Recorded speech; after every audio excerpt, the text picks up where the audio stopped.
আজ আমি এমন একটা রেসিপি আপনাদের সাথে শেয়ার করব যেটা আপনারা মাত্র 5 মিনিটেই বানিয়ে নিতে পারবেন, তাও আবার বাড়িতে থাকা খুব কম উপকরণ দিয়ে। আর এটা খেতে খুবই টেস্টি হয়।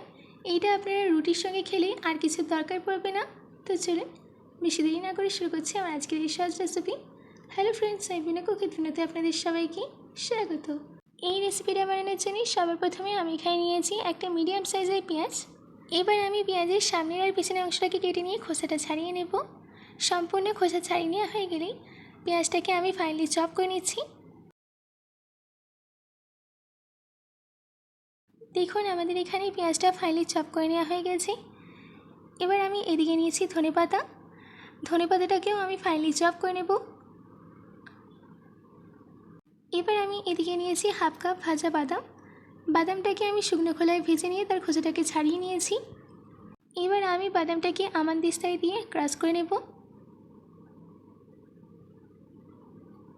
দেখুন আমাদের এখানে বাদামটা ক্রাশ করে নেওয়া হয়ে গেছে।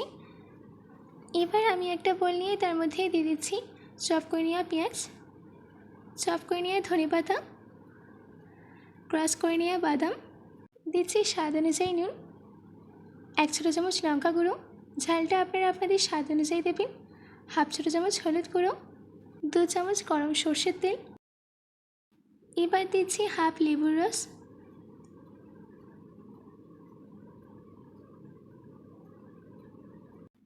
সব কিছু দেওয়া হয়ে গেছে। এবার আমি এইগুলোকে ভালো করে মিক্স করে নেব।